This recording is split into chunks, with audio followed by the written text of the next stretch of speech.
vamos a platicar sobre su nuevo documental. Te convertiste, de hecho, en un documentalista comprometido. Hoy tenemos un gran personaje. Marta Anaya, la entrevista. ¿Qué tal? Qué gusto tenerlos de nuevo. Hoy tenemos como invitado al doctor Carlos Valdés. Él es ingeniero geofísico por la UNAM. Tiene también maestría y doctorado por la Universidad de Wisconsin en geofísica también, por supuesto. Y seguramente algunos de ustedes lo conocen porque el doctor Valdés pues, pasó un buen rato al frente del sismológico, que vaya que lo conocemos por estos rumbos, y también en el Centro Nacional de Prevención de Desastres. Doctor Carlos Valdés, qué gusto. ¿Cómo está? ¿Qué tal? El gusto es mío, Marta. Muchas gracias por la invitación y un saludo a su auditorio. Gracias. Oiga, ¿qué sostazos nos está metiendo la Tierra? ¿Qué está pasando? ¿Por qué de repente los socavones que vemos que se empieza a abrir y abrir? Y abrir? ¿Qué nos está pasando? Y creo que de repente hay dos factores ahí que serían importantes. Tenemos ahora una gran capacidad de comunicación, podemos saber lo que está pasando al otro lado del mundo o al otro lado en otro estado casi de inmediato, y creo que esta situación de la pandemia todavía nos acerca más a esta comunicación tan estrecha. Y lo comento porque a pesar de que el tema es impresionante, a mí la verdad me llama mucho la atención estos socavones, estos grandes agujeros que se van dando de una forma muy rápida, pero no son tan extraños, no es algún fenómeno inusitado, y quisiera yo desviar brevemente la conversación porque los primos cercanos de los socavones son los cenotes. Y todo el mundo se relacionará uno con los cenotes, con la parte principalmente de la península de Yucatán, y con otro elemento también que es muy parecido, otros primos hermanos o primas hermanas cercanas, como son las grutas de Cacahuamilpa, que todo el mundo o hemos oído de ellas o hemos tenido la oportunidad de ir a visitarlas aquí en el límite casi de Morelos con Guerrero, en donde el proceso son rocas, estas son rocas, tanto en Yucatán como en las grutas de Cacahuamilpa o en las grutas de García en Nuevo León, que se han ido disolviendo por el paso muy lento del agua. Es un poco extraño porque la caliza se forma en un ambiente marino de deposición muy lenta, aguas muy tranquilas como lo que veríamos en la península de Yucatán, en la región del Caribe, de Cancún, por ejemplo. Y ya que se forman después de muchos millones de años, aquí estamos hablando de millones de años, el proceso de disolución se da ahora con agua dulce, con agua que no es salada. Entonces, poco a poco el paso va lixiviando la roca, la va puliendo, la va degradando, y finalmente se debilita y se colapsa. Y en cambio el socavón se genera en terrenos que consisten de suelos, principalmente de suelos muy arcillosos, y ahora refiriéndonos a lo que ya ha visto mucho la gente, estas fotografías de este gran agujero del socavón en Zacatepec, en Santa María, Zacatepec. Lo primero que les hago que piensen un poquito es ese suelo tan fértil que se ve. O sea, alcanzamos a ver como si fueran capas de un pastel debajo de la parte que está cultivada, debajo en este caso maíz es lo que se estaba cultivando ahí. Entonces es un suelo muy fértil, pero el proceso es el mismo. El suelo, hay paso del agua, paso de agua subterránea que va poco a poco lavando la parte más fina del suelo. Se la va llevando, y al ir lavando esa parte más fina, el suelo pierde cohesión. La cohesión es esta capacidad de que esté aglutinado. Y regreso un poco al ejemplo que quería mostrar. Cuando vamos a la playa y queremos hacer un castillito, si lo queremos hacer con la arena seca, no se puede, se cae la arena. ¿Qué hacemos? Vamos por una cubetita al mar, mezclamos el agua con la arena, o empapamos la arena, y la arena nos permite que la apretemos y que se mantenga. A eso le llamamos cohesión. Apretamos un poco la arena y con la humedad se mantiene, y entonces podemos construir el castillo. Y eso es lo que observamos en este lugar. y una de las razones por las cuales se va cayendo las paredes. Estas paredes que vemos, que se ha ido agrandando, inició en 5 metros, 10 metros, 30 metros al día siguiente, De Puebla, de ahí ¿no? el de Puebla, de ahí 80 metros y más o menos se ha detenido alrededor de los 135 metros de diámetro, pero lo que se ha mantenido continuo, si ustedes observan fotografías, es la profundidad. La profundidad a la que se encuentra el agua es como 8.5, 8.6 metros del nivel del suelo. Esa difícilmente se va a profundizar mientras exista el agua, y también mientras existe el agua se va a seguir produciendo este efecto de que las paredes que están muy verticales sean muy inestables y como se van de alguna manera secando, se va desmoronando, se va colapsando y por eso se ha venido agrandando Y se va a el seguir agujero. agrandando entonces. Y hasta que llegue a una zona más o menos de estabilidad, en donde el suelo circundante le genera esa estabilidad y ya el socavón no va a crecer más, tampoco va a terminar de crecer y llevarse, ya se llevó la casa y otras casas a 200 metros, ese socavón difícilmente se va a extender más. Si es un socavón grande, este diámetro que alcanzó es un diámetro importante, 135 metros, pero la profundidad ya no. La profundidad ahí se va a quedar y esa agua va a continuar circulando lentamente. La vemos que se agita un poco por el viento, un poco por la arena que cae, pero si pudiéramos tener mucha tranquilidad y alguna especie de marcador, veríamos que se mueve lentamente. ¿Y hay manera de calcular qué tanto se abre o se va a abrir un socavón? No, a veces tiene que ver con la cantidad de agua que haya en la parte más baja y que esté circulando. Y lo comentaría porque uno de los socavones que son para mí más impresionantes es uno que se forma en la ciudad de Guatemala en el año 2010 en la confluencia de dos calles, porque pasa una tormenta tropical, Ágata, que deposita mucha agua y el agua se va por el drenaje. Este es un drenaje profundo de la ciudad y es tal la presión del agua que se rompe el drenaje y el drenaje permite circular mucha agua que va limpiando lentamente ese sedimento de arriba hasta alcanzar el suelo. Este socavón tenía como 20 metros, mucho más pequeño que el de Puebla, pero tenía una profundidad impresionante de más de 60 metros. Cuando ve uno el agujero, ese es sorprendente. Ahí sí la profundidad y se lleva una casa y se queda realmente ubicado en la confluencia de las dos calles. ¿Cuál es el origen de ese socavón? El drenaje, la rotura del drenaje. Tenemos casos similares en México. La respuesta sería sí. En Iztapalapa, nos vamos ahora a Iztapalapa, suelos blandos en la Ciudad de México, en la región oriente, en donde en el año 2019, entre el 12 y el 13 de diciembre, aparece un socavón también en la confluencia de dos calles. ¿Por qué? Por producto de la rotura de tuberías que fue llevándose poco a poco el suelo. En la superficie no se veía porque estaba el pavimento, hasta que ya no queda nada, se colapsa el pavimento, se traga a dos vehículos, desafortunadamente, si mal no recuerdo, fallece una persona, pero se contiene en la esquina, ya no alcanza a llegar a las casas porque sería muy local, solo por donde va la tubería es por donde está ese flujo de agua. En cambio, en el de Puebla es todo un manto acuífero muy amplio que debe de cubrir no solo la parte del socavón, sino si nos vamos 100 metros a la derecha, a la izquierda y hacemos un pozo, estoy seguro que encontraríamos agua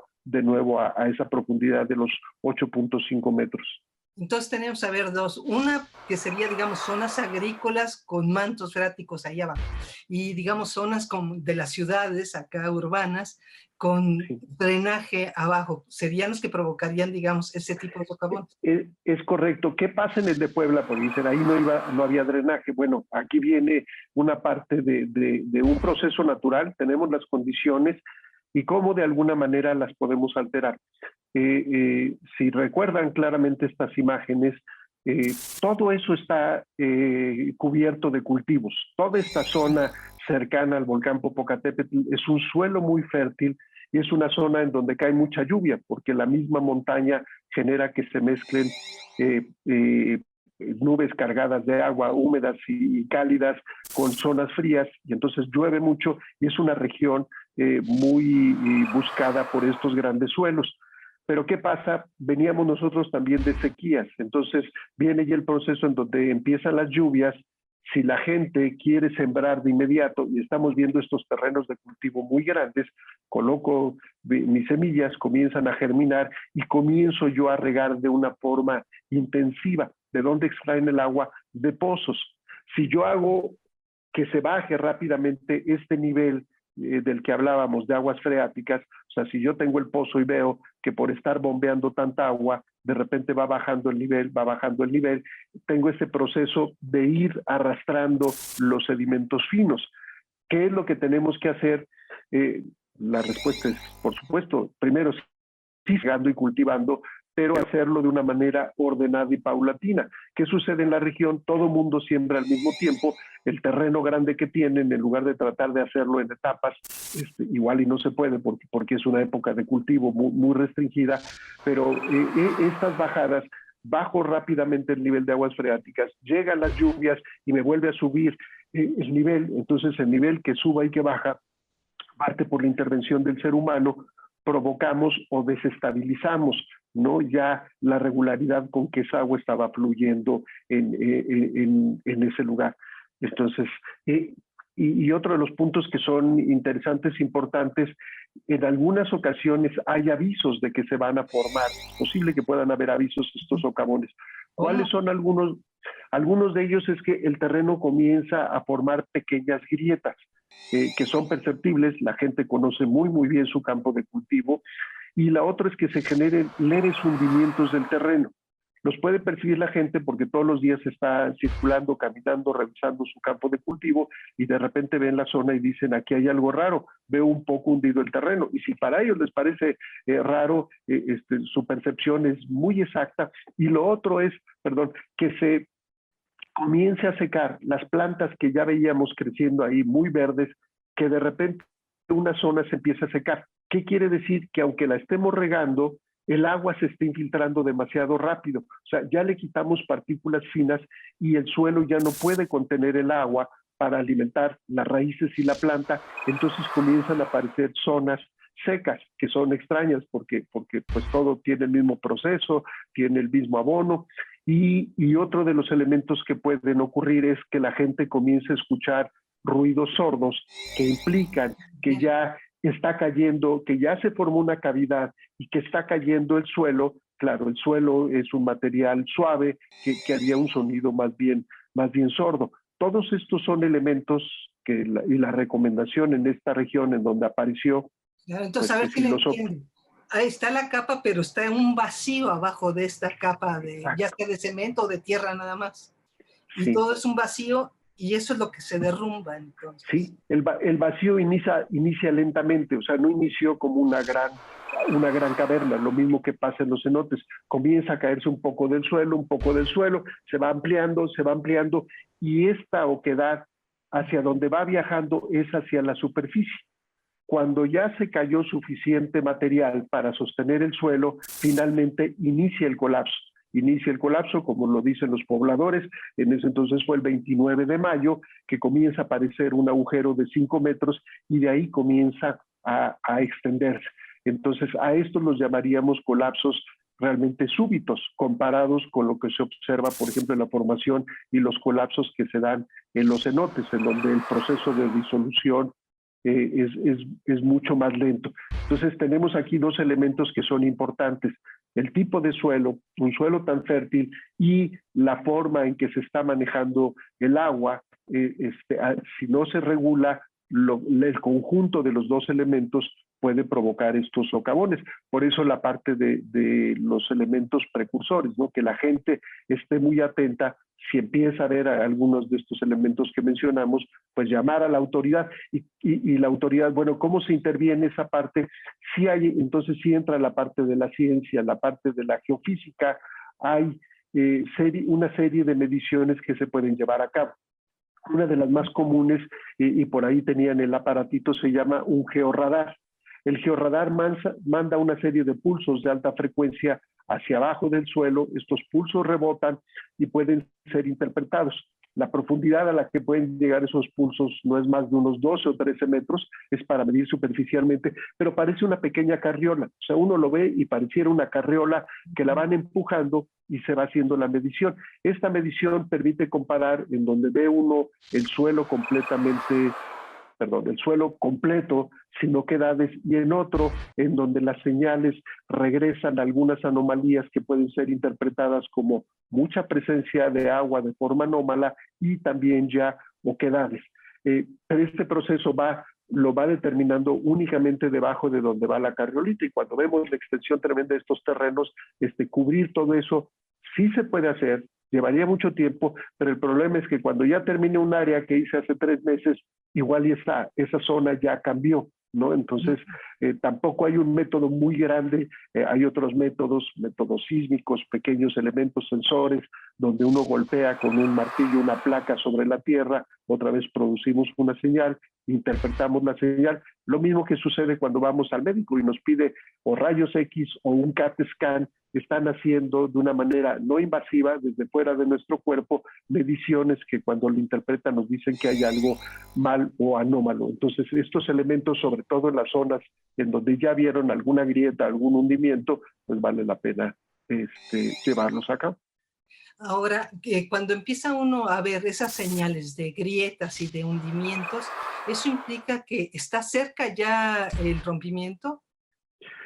Sí, cuando comienzan a aparecer, ¿qué es lo que, una de las recomendaciones inmediatas? Bueno, si se está llevando a cabo extracción de agua para el cultivo propio del terreno, detener, ¿no? Tratar de detener de inmediato esta condición. Y lo otro, la recomendación sería alejarse, ¿no? Ya vimos que aquí afortunadamente el inicio del socavón estaba lejos de la casa, se veía muy lejos y eventualmente fue creciendo y ya era ya muy claro que se iba a llevar la casa. Esto, bueno, los únicos ahí afectados fueron los perritos, que afortunadamente fueron rescatados, pero a mí me daba un poco de preocupación ver a la gente, aunque estaba limitado con cintas amarillas, en un principio estaban muy cerca, y ese suelo está muy desestabilizado. Entonces la presencia de la gente queriendo ver qué es lo que pasaba, porque llamaba mucho la atención, los vehículos con los que llegaban a la zona, es más, pudimos ver ahí fotografías de las combis que tenían, que decían el socavón, o sea, se convirtió, esa es la idiosincrasia muy interesante del mexicano, de un atractivo, ¿no? Ya había comida, se hizo el pan del socavón, el pan con los perritos, la rumba o la cumbia del socavón, solo nosotros festejamos algo tan interesante, es algo. Qué bueno que no fue una tragedia, bueno, sí es una tragedia para los dueños del terreno, pero a final de cuentas no pasó a más, pero el estar tan cerca podía en un momento dado, mi preocupación cuando querían rescatar a los perritos era que se pudiera venir ese pedazo de tierra, que sepultara a los rescatistas y que se volviera más complicado. Afortunadamente no, afortunadamente sacaron a Spassky y a Spy o algo así se llamaban, pero esa es una zona ya poco estable, ¿no? Por eso habría que tener cuidado, no acercarse. Si alguien dice, como ya nadie está vigilando, es una cintita amarilla que dice peligro y me la cruzo, la consecuencia puede ser complicada, ¿no? El caerse y que después lo rescaten a uno, vamos, la sugerencia es no acercarse. ¿Y hay alguna semejanza con lo que aconteció en Miami, este desplome del edificio, así el colapso total por alguna cosa de agua? En un principio, una de las hipótesis que se manejó fue que pudiera haber habido un socavamiento, ¿no? Todavía el socavamiento se hubiera llevado, esa es una impresión personal de las fotografías que se pueden observar, es que hubiera marcado más ese hundimiento de una forma clara. Parece ser, primero hay que decir que es muy extraño, y mucho más extraño en un país como en Estados Unidos, que de repente un edificio de la nada se colapse. No hubo un agente externo claro, que pudiera ser un sismo o la presencia de un huracán. Entonces, el el que se haya padecido o que la presencia de un socavón que haya afectado esto, aunque no está descartado todavía hasta que saquen los indicios, da la impresión de que había ya una serie de elementos, y si nos permiten, vamos llevándolos y trayéndolos a nuestro país, en donde se hizo en el 2008, hace 3 años, una revisión, y esa revisión encontró una serie de daños en la zona en donde se encontraba la alberca, en donde había partes del piso que se veían de la losa, le llamaríamos, que se veían dañados porque el concreto se va corroyendo sobre todo cuando está cerca de un ambiente marino, y en este caso estaban frente al mar. Había en algunas de las fotografías inclusive el acero expuesto. Entonces se llamaba y había recomendaciones de que había que hacer un fortalecimiento de la estructura. Uno de los problemas que ha ido saliendo a la luz es que el cálculo y la estimación, que en ese entonces era $9 millones, ya había ascendido a $15 millones hace unos cuantos meses. Entonces, los condóminos, que son 135 departamentos, pues les tocaban variaciones entre 80 y $200,000 para poder hacerlo, y entonces no se ponían de acuerdo, pero la evidencia, al menos en ese informe, tuve la oportunidad de verlo porque lo publicó el New York Times, hacía esta recomendación: se tiene que fortalecer. Pero traigámoslo a nuestro país, ¿no? Y es importante porque es un edificio de 40 años, en el cual es realmente reciente. La vida al menos útil de los edificios se pide, y es un requisito en México, que al menos duren 50 años, ¿no? Ese es el tiempo estimado, y después, claro, pueden mejorar más si el mantenimiento es adecuado. Entonces, que se haya colapsado un edificio sin un daño aparente, sin algo que fuera tan claro. Si hubiera sido algo muy claro, la gente, por su propio pie y por evaluación, ya hubieran desalojado el edificio. Entonces fue un colapso, otra vez regresamos a lo del socavón, súbito. ¿Qué es lo recomendable? Y esta recomendación va más hacia nuestro país, es los mantenimientos de los edificios. Vivimos en zonas sísmicas, en zonas de huracanes, y a veces pensamos que el mantenimiento es simplemente pintar. Y el mantenimiento no, requiere de a veces revisiones un poco más especializadas de qué también está la estructura, sobre todo cuando vivimos en zonas como la de la Ciudad de México, en donde era un lago, en donde el nivel de aguas freáticas está alto, y la cimentación está en contacto a veces frecuente con esta agua, que puede ir oxidando el acero. Si el acero está expuesto en una columna, quiere decir que ya la columna se despostilló, y el acero al oxidarse ya no funciona como tal.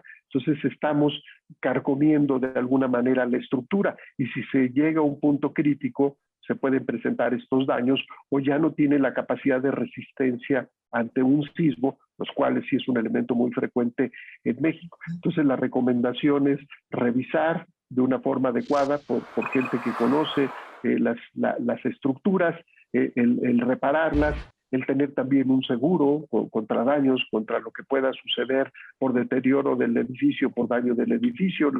Las aseguradoras tendrán sus cláusulas, pero uno debe de hacer esa evaluación. Entonces, la recomendación aquí sería un poco lo del socavón. Si uno comienza a ver que hay columnas que se están despostillando, en donde aparece el acero, si el concreto lo veo yo fracturado, si hay muchas fracturas y fisuras, aquí sería importante, no es tan fácil, pero tenemos que revisar los elementos importantes. No cualquier pared, puede haber una pared y puede presentar una fractura, pero si la pared no es un elemento crítico del edificio o de la casa, no tendría mayor problema. Pero si es una columna y si es una trave, y además cuando yo veo el espesor de las fracturas es interesante, ¿no? Hay un elemento que nos dice que inclusive tiene el espesor del tamaño de un cabello humano, o el espesor en donde cabría, por ejemplo, ya la punta de una pluma, o el espesor en donde cabría una pluma. Si cabe ya el ancho de una pluma, quiere decir que estoy hablando yo de una grieta que tiene medio centímetro de espesor, y sobre todo si esa grieta cruza la columna o cruza la trave, ahí estamos hablando de tener que hacer ya una evaluación y llamar a alguien que conoce y repararla. Cuando el daño no es severo, la reparación puede ser una reparación que no es muy costosa y que le va a mejorar la integridad y la capacidad a ese edificio que ya tiene muchos años. Yo pondría el ejemplo de esta reparación, a veces se hace con acero, sería como cuando tenemos ya mayor edad y necesitamos de un bastón para caminar, ¿no? El bastón no cuesta mucho, pero el bastón es una tercera pierna que me permite entonces ya con mayor seguridad desplazarme, o una pequeña andadera.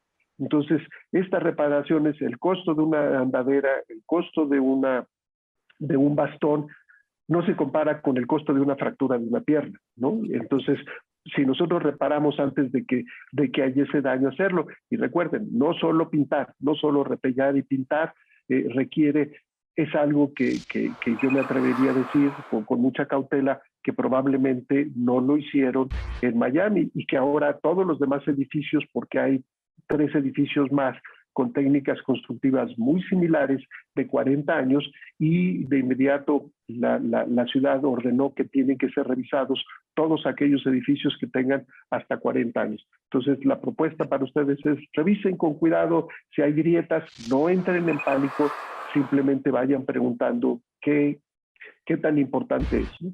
Muy bien, doctor, pues muchísimas gracias. Le agradezco, ahora sí que muchísimo. Con mucho gusto, Marta, y muchas gracias por la invitación. Vamos a platicar sobre su nuevo documental. Te convertiste, de hecho, en un documentalista comprometido. Hoy tenemos un gran personaje. Marta Anaya, la entrevista.